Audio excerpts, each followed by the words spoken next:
Star Cement presents election breaking মুহূৰ্তত নাজিৰাত বিজেপিৰ বৃহৎ যোগদান কাৰ্যসূচী বিৰোধীৰ দলপতি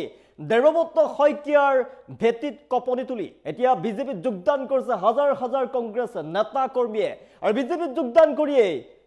কংগ্ৰেছক তোলা ধৰা দিছে এতিয়া কংগ্ৰেছৰ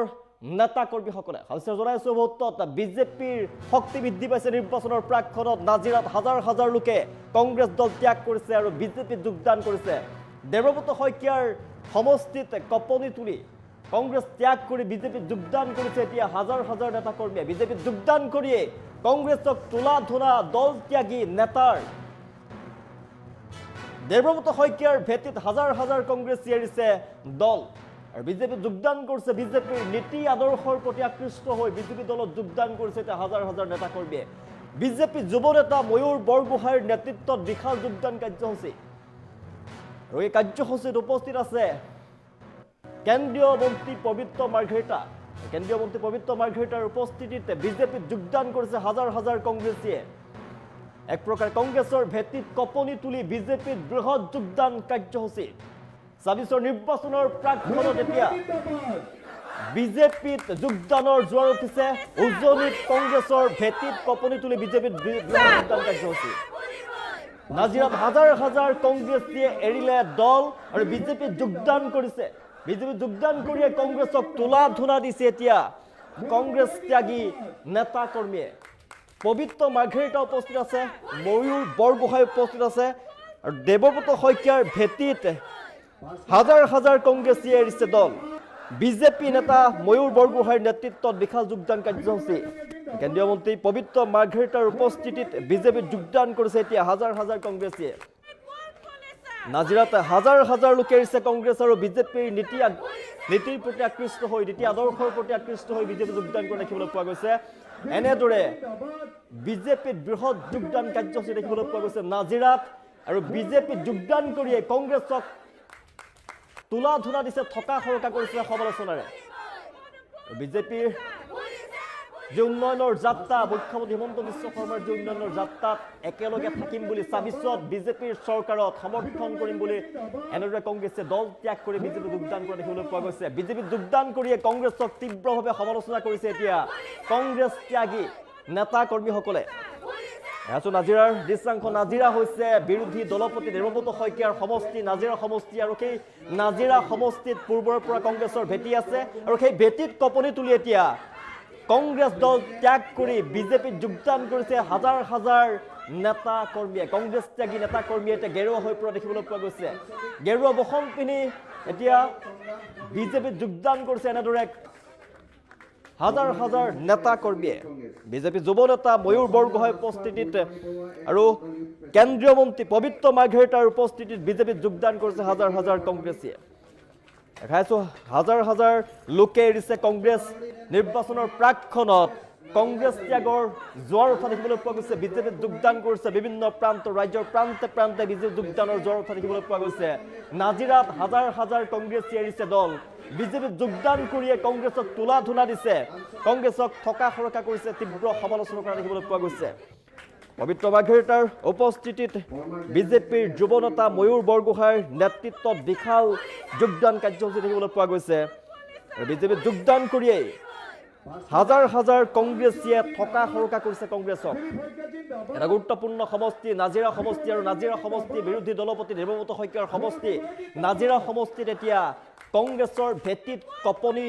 তুলি বিজেপিত বৃহৎ যোগদান কাৰ্যসূচী হাজাৰ হাজাৰ কংগ্ৰেছীয়ে বিজেপিত যোগদান কৰা দেখিবলৈ পোৱা গৈছে কংগ্ৰেছ দল ত্যাগ কৰি বিজেপিত যোগদান কৰিছে হাজাৰ হাজাৰ লোকে আৰু বিজেপিত গেৰুৱা বসন পিন্ধি এক প্ৰকাৰে বিজেপি হৈ পৰা দেখিবলৈ পোৱা গৈছে বিজেপি জিন্দাবাদ ধ্বনি দিয়া দেখিবলৈ পোৱা গৈছে আৰু ২৬ৰ নিৰ্বাচনত বিজেপি চৰকাৰৰ পক্ষত আছো বুলি তেওঁলোকে মন্তব্য কৰিছে কংগ্ৰেছক তোলা ধৰা দিছে সমালোচনা কৰা দেখিবলৈ পোৱা গৈছে দৃশ্যাংশ দেখুৱাইছো নাজিৰা সমষ্টিত ব্যাপক খহনীয়া দেখিবলৈ পোৱা গৈছে কংগ্ৰেছৰ ব্যাপক খহনীয়া দেৱব্ৰত শইকীয়াৰ ভেটিত কপনি তুলি হাজাৰ হাজাৰ লোকে বিজেপিত যোগদান কৰা দেখিবলৈ পোৱা গৈছে হাজাৰ হাজাৰ লোকে বিজেপিত যোগদান কৰিছে হাজাৰ হাজাৰ কংগ্ৰেছ নেতা কৰ্মীয়ে ভাৰতীয় জনতা পাৰ্টিত যোগদান কৰা দেখিবলৈ পোৱা গৈছে ময়ূৰ বৰগোহাঁইৰ নেতৃত্বত ভাৰত চৰকাৰৰ মন্ত্ৰী পবিত্ৰ মাৰ্ঘেৰিটাৰ উপস্থিতি তেনেদৰে যোগদান কৰা দেখিবলৈ পোৱা গৈছে আগন্তুক ২৬ৰ বিধানসভা নিৰ্বাচনৰ প্ৰাক্ষণত বিজেপিৰ শক্তি বৃদ্ধি পাইছে আৰু হাজাৰ হাজাৰ নেতা কৰ্মীয়ে যোগদান কৰিছে এতিয়া বিজেপি দলত কংগ্ৰেছ ত্যাগী নেতা কৰ্মীয়ে বিজেপিত যোগদান কৰা দেখিবলৈ পোৱা গৈছে বিজেপিয়ে গেৰুৱা বসন পিন্ধাই এতিয়া আদৰণি জনোৱা দেখিবলৈ পোৱা গৈছে গেৰুৱা বসন পিন্ধি বিজেপি হৈছে কংগ্ৰেছ ত্যাগী নেতা কৰ্মী হাজাৰ হাজাৰ নেতা কৰ্মী দেখিবলৈ পোৱা গৈছে আৰু কংগ্ৰেছক বিজেপিত যোগদান কৰিয়ে তীব্ৰভাৱে সমালোচনা কৰিছে কংগ্ৰেছক তোলা ধুলা দিয়া দেখিবলৈ পোৱা গৈছে আৰু দিশাংখনে কৈছে নাজিৰা সমষ্টিত হাজাৰ হাজাৰ লোকে এৰিছে কংগ্ৰেছ বিজেপিত যোগদান কৰিয়ে কংগ্ৰেছক তোলা ধুলা দিছে দল ত্যাগী নেতা কৰ্মীয়ে দেৱব্ৰত শইকীয়াৰ ভেটিত কপনি তুলি হাজাৰ হাজাৰ কংগ্ৰেছীয়ে এৰিছে দল বিজেপি নেতা ময়ূৰ বৰগোহাঁইৰ নেতৃত্বত বিশাল যোগদান কাৰ্যসূচী দেখিবলৈ পোৱা গৈছে কেন্দ্ৰীয় মন্ত্ৰী পবিত্ৰ মাৰ্ঘেৰিটাৰ উপস্থিত আছে আৰু বিজেপিত নাজিৰাৰ ৰাইজে আমাক সদায় আশীৰ্বাদ দিয়ে আজি আমি ৰাইজৰ আশীৰ্বাদ বিচাৰি আহি আছো ইয়ালৈ আৰু এটি ইমান সৌভাগ্যৰ দিন যে আজি প্ৰায় আপোনালোকে দেখিছে প্ৰায় ৮ শতাধিক কংগ্ৰেছৰ ক্ষেত্ৰীয় যিবিলাক আঞ্চলিক ভিত্তিক নেতা কৰ্মী আজি যোগদান কৰিছে লগতে আমাৰ ৰাইজৰ দল তথা অন্যান্য দলৰ পৰা যোগদান কৰিছে প্ৰায় ৮ শতাধিক মই যিখিনিলৈকে দেখিছোঁ গতিকে এইটো খুব ডাঙৰ কথা আজি শেষ আছিল মানে স্থিতি আমাৰ দেৱব্ৰত শইকীয়া ডাঙৰীয়াৰ তেখেতৰ মূল যিসকল কাৰ্যকৰ্তা আজি মোটামুটি আপোনালোকে দেখিছেই সমগ্ৰ আমাৰ নাজিৰা বিধানসভা সমষ্টিৰ মূল তৃণমূলৰ যিসকল নেতৃস্থানীয় ব্যক্তি গোটেইখিনিয়ে প্ৰায় আজি যোগদান কৰিছে আজি মোটামুটি দেৱব্ৰত শইকীয়াৰ ভেটি আজি মোটামুটি খহি গ'ল গতিকে আমাৰ বাবে খুব ভাল দিন আমি তেওঁলোকক আদৰিছোঁ আমাৰ এটাই কথা যে ভাৰতীয় জনতা পাৰ্টীৰ দৰ্শন আদৰ্শৰ প্ৰতি সন্মান জনাই আই অসমী ভাৰত মাতৃৰ প্ৰতি সেৱা জনাই যি নিজকে সমৰ্পিত কাৰ্যকৰ্তাৰ ৰূপে বিজেপিৰ দৰ্শন মতাদৰ্শ পালন কৰি লয় আৰু নিৰ্দিষ্ট কিছুমান কাম কৰাৰ পৰিৱৰ্তে পুৰাতন সনাতন ভাৰতীয় সংস্কৃতি সভ্যতাৰ প্ৰতি যি শ্ৰদ্ধাশীল হয় বিজেপি এনডিএক সদায় বিজয়ৰ ধ্বজা হাতত তুলি দিবলৈ যে অহোপুৰুষাৰ্থ কৰে তেনেকুৱা প্ৰত্যেক ব্যক্তিকে আমি আদৰণি জনাম আনকি ভৱিষ্যতে আজি যদি আজি মূল গোটেই কৰ্মীখিনি আজি দেৱব্ৰত শইকীয়াই যোগদান কৰি দিলে ইয়াত আমি দেৱব্ৰত শইকীয়াকো আদৰণি জনাম খালি কেইটামান বস্তু তেওঁ এৰিব লাগিব তেওঁ বাৰু এটা প্ৰব্লেম নাই তেওঁ পাকিস্তানী কানেকশ্যন তেওঁৰ গোটেই পৰিয়ালটো বিদেশী কৰি দিয়া গোটেই পৰিয়ালৰ মানুহ বেলেগ ধৰ্মান্তৰিত কৰে এইবিলাক প্ৰব্লেম নাই কিন্তু সৰু সৰু কেইটামান প্ৰব্লেম আছে অহেতুক যিটো মিয়া প্ৰেম যিটো মিয়াৰ ওচৰত আঁঠু লোৱাৰ তেওঁলোকৰ যিটো স্বভাৱ তেওঁলোকে এই যে নিৰ্দিষ্ট এটা পৰিয়ালৰ ওচৰত নতজানু হোৱা আৰু বিকাশৰ প্ৰতি পিঠি দি পৰিয়ালকেন্দ্ৰিক ৰাজনীতি কৰা এইবিলাকৰ পৰা যদি আঁতৰি ভাৰতৰ প্ৰত্যেকগৰাকী নাগৰিকৰ বাবে তেওঁ কি কংগ্ৰেছ কি বিজেপি কি কমিউনিষ্ট প্ৰত্যেকগৰাকী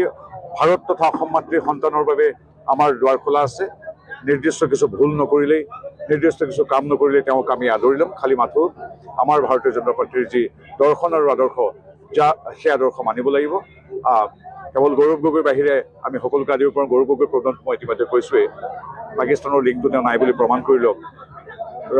পৰ্যায়খিনি তেওঁলোকে বিবেচনা কৰিব কি আছে কি নাই এতিয়াতো অন্ততঃ তেওঁতো স্বীকাৰ কৰা নাছিল 10 বছৰ আগতে তেওঁ যে মনে মনে পৰিবাৰে ক'ত বজাৰ কৰিবলৈ যাওঁ তেওঁ কিয় কোৱা নাছিল এতিয়া আমি আজি যে নাজিৰালৈ আহিছোঁ সিদিনাখন যে মই ব্ৰাজিললৈ গৈছোঁ এই কথাবিলাক আমি ৰাজহুৱা মনে দি থাকোঁ তেওঁ কিয় সেইকেইদিন কাকো আন্ধাৰত ৰাখিছিল আৰু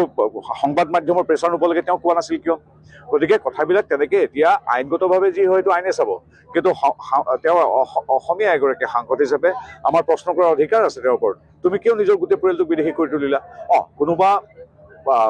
বোলে আমাৰ ছাত্ৰ ছাত্ৰী আজি বিদেশত পঢ়িছে তাতে চাকৰি কৰিছে তাতে সংসাৰ কৰিছে তেওঁ বিদেশৰ নাগৰিকত্ব পাব পাৰে তেনেকুৱা হাজাৰ লাখ মানুহে বিদেশী নাগৰিকত্ব গ্ৰহণ কৰে কিন্তু তুমি যি ভাৰতীয় নাগৰিকত্ব পাইছা সেই নাগৰিকত্ব তুমি ত্যাগ কৰি বেলেগৰ নাগৰিকত্ব লৈছা গোটেই সনাতন সংস্কৃতিৰ প্ৰতি বিতৃষ্ণা দেখুৱাই হিন্দু ধৰ্মৰ প্ৰতি বিতৃষ্ণা মূল আচলতে কথাটো এইটোৱেই যে ৰাজনৈতিক দ্বন্দ্ব প্ৰতিদ্বন্দ্বিতা মানুহৰ মাজলৈ যোৱা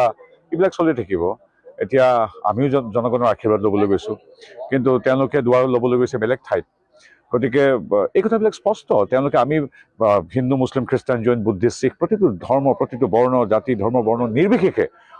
এক বৃহত্তৰ অসমীয়া যি জাতি আছে আমি সেই জাতিটোৰ সুৰক্ষা আৰু বিকাশৰ বাবে আমি কাম কৰিছোঁ কিন্তু তেওঁলোকে নিৰ্দিষ্ট কিছু লোক যিটো মিয়া বুলি কোৱা হয় পূৰ্ববংগীয় যিখিনি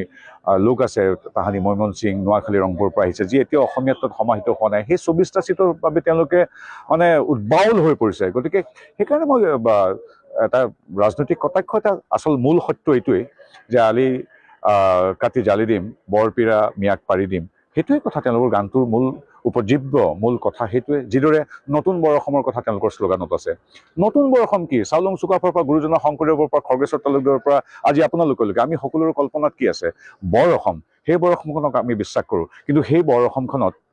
সেই মিয়াখিনি নাই। মিয়াখিনি যে সন্নিৱিষ্ট হ'ব এই বৰ অসমত, নতুন বৰ অসম নাম দিয়ে, সেইকাৰণে কংগ্ৰেছে আজি নতুন বাৰ্তাটো পঠিয়াইছে মিয়াসকললৈ যে বৰ অসমত ঐতিহাসিকভাৱে তেওঁলোক নাই, অৱধাৰিতভাৱে চাউলুং চুকাফা বা গুৰুজনা শ্ৰীমন্ত শংকৰদেৱৰ পৰা লাচিত বৰফুকনলৈকে এই গোটেই যাত্ৰা চোৱাৰ যিটো বৰ অসমৰ অভিধা, যিটো পৰিভাষা, সেই পৰিভাষাত মিয়াসকলটো কেতিয়াও নাই। গতিকে মিয়াসকললৈ গৌৰৱ গগৈ তথা কংগ্ৰেছে বাৰ্তা দিছে যে আমি এইবাৰ কিন্তু শংকৰদেৱ গুৰুজনা বা চাউলুং চুকাফাৰ বা অম্বিকাগিৰি ৰূপকৰ জ্যোতি বিষ্ণু ভূপেন হাজৰিকাৰ বৰ অসম নহয়, এই বৰ অসম নতুন বৰ অসম, নতুন এটা সৃষ্টি। এই নতুন বৰ অসমত কোন থাকিব? মিয়াসকলকো সামৰি লোৱা হ'ব। সেই বাৰ্তাটো ইতিমধ্যে তেওঁলোকে নিৰ্দিষ্ট অঞ্চলত ইতিমধ্যে বিয়পাই তুলিছে। গতিকে তেওঁলোকক তাতকৈ আৰু কি ক'ম মই? আলিক পাৰি দিম, উচ্ছেদ কৰা মাটিবোৰ পুনৰ মিয়াকে ঘূৰাই দিম, তেওঁলোকৰ সেইটো মূল মন্ত্ৰ। কিন্তু আমাৰ হিমন্ত বিশ্ব শৰ্মাদেৱে কৈছে এইবাৰতো 1.5 লাখ, অহাবাৰ 5 লাখ বিঘা মাটি সত্ৰ, নামঘৰ, বনাঞ্চল, চৰকাৰী ভূমি, খিলঞ্জীয়া গাঁৱৰ ভূমিৰ তেওঁলোকৰ কবলৰ পৰা উদ্ধাৰ কৰি